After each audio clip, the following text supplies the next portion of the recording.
Now, there's another jolly good fellow that I want to speak about. Actually, I want to speak with him.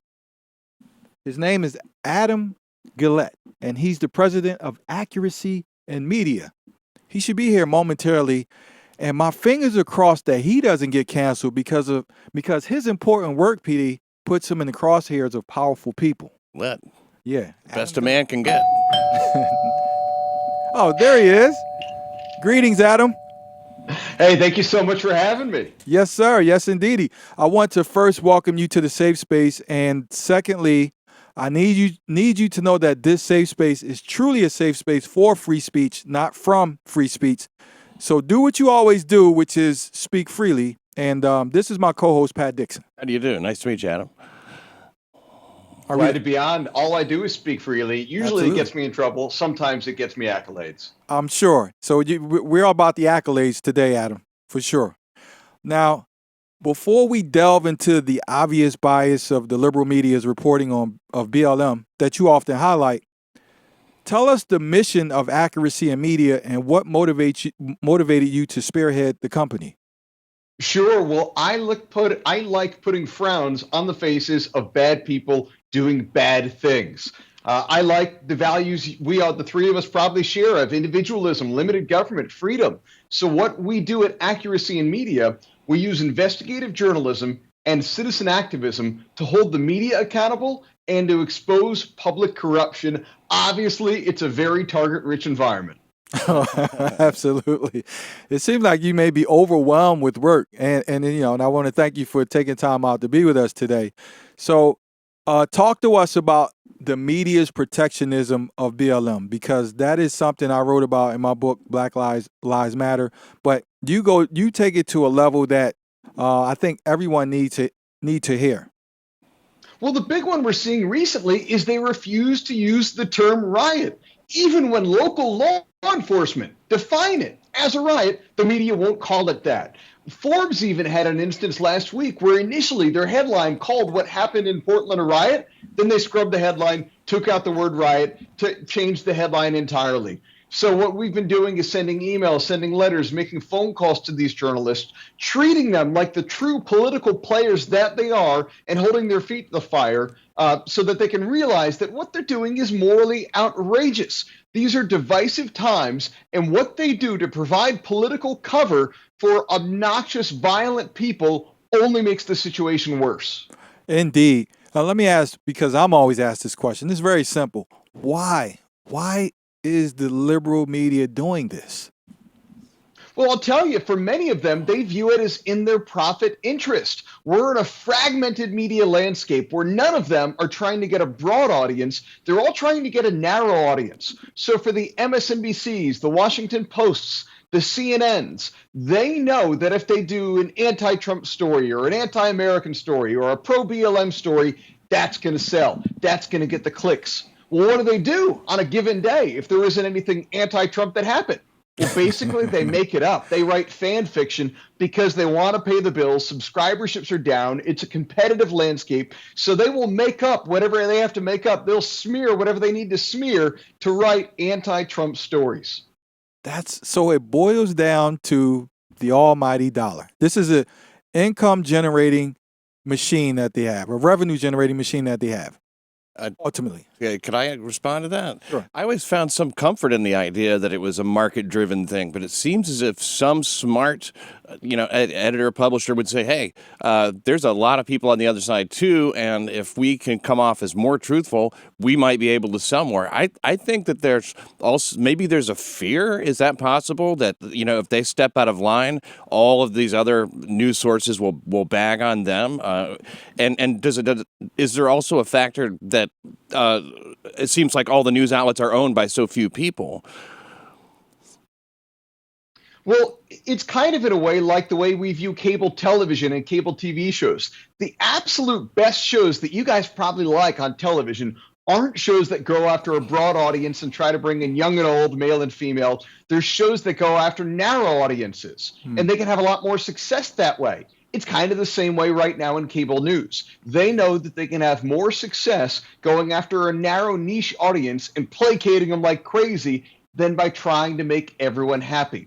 Now, to your point about the profit motive, many of them are doing this and failing. McClatchy, a big company, a big media conglomerate, they own dozens of daily newspapers all around the country.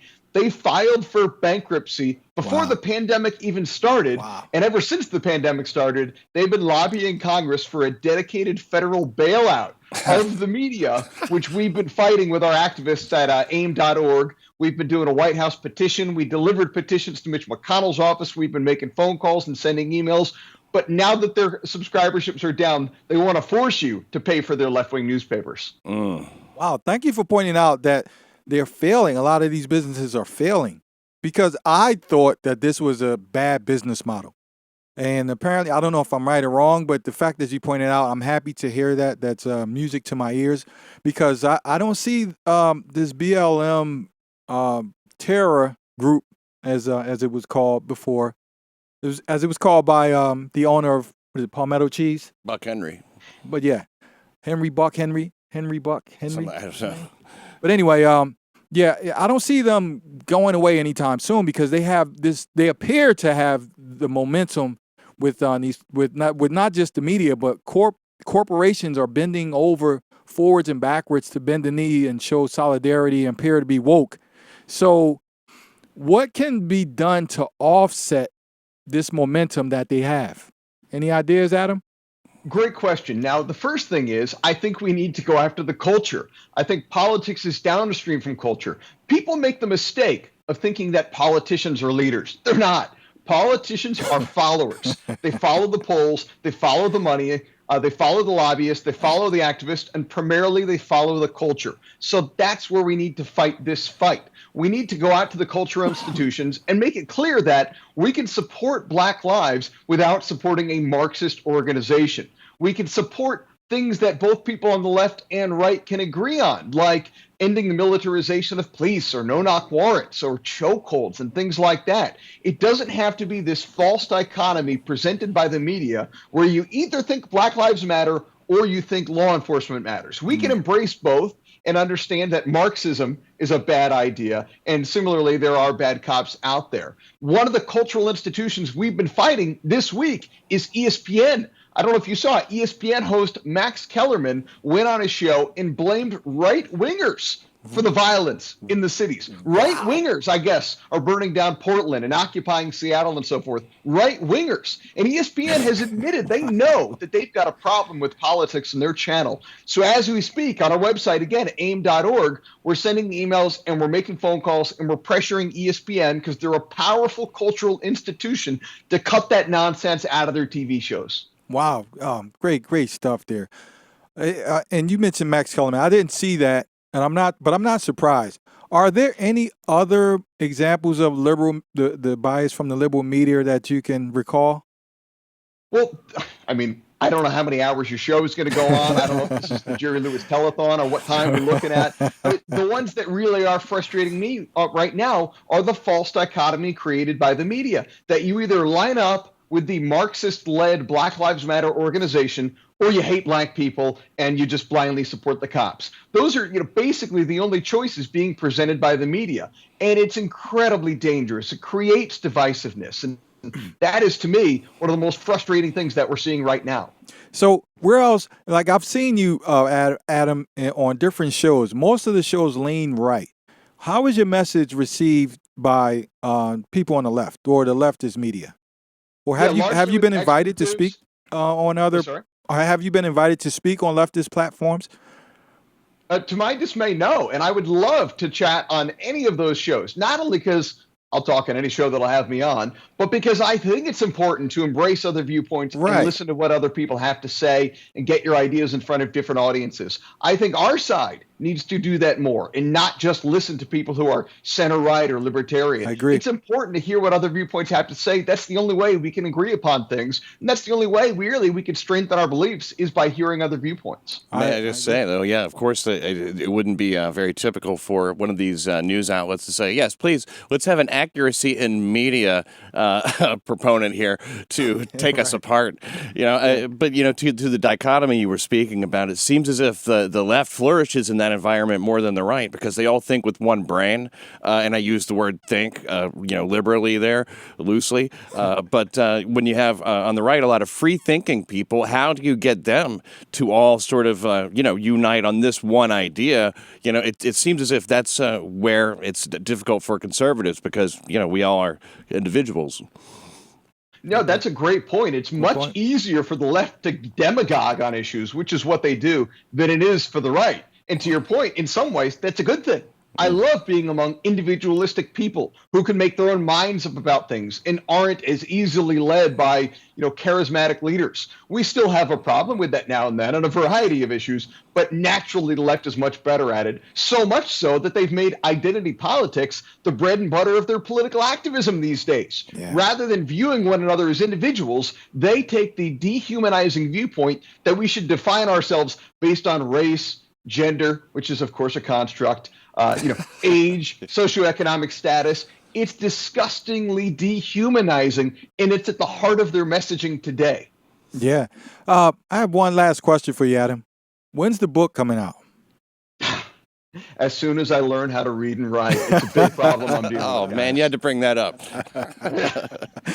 Will you find me a good ghostwriter? Oh, man. Okay, so now they're going to hopefully that doesn't get cut up. And that's usually gets Adam is where he says, "Oh, I don't know how to read or write," and that goes viral to slander with the least controversial thing he said. Right, you're doing great work over there, Adam, and I really appreciate the groundwork that you're doing, and count on your insight on subjects that I lack insight, and that's why I asked about the book, maybe some videos, short-term, a documentary, something. To show that we need more accuracy in media and point out the hypocrisy. So what's the best way for people to catch up with you? Sure. Our website, as I said, is aim.org, aim.org. We're active on Facebook and Twitter and Instagram and YouTube. And if you want to hear more of me, talking about these things, our YouTube channel, we put out a lot of video content on that. And we're currently working on some great investigative journalism that'll be on our YouTube channel in the next few weeks and hopefully getting some good press coverage. So these are going to be some exciting times. Excellent. If you hurry, you can catch them at the Marriott. Catch Adam at the Marriott. I'm a Hilton loyalist. Okay. Well, thank you, sir. And I look forward to seeing those videos because that's exactly what I was talking about. Need to see more. We have to counter this culture. And we can only do it by working together and putting the boots on the ground, as many as we can. So you have a good weekend, and I look forward to talking to you again soon. Well said. Thank you so very much for having me. So long. Take care. And get the best guest. We'll be back after this important message.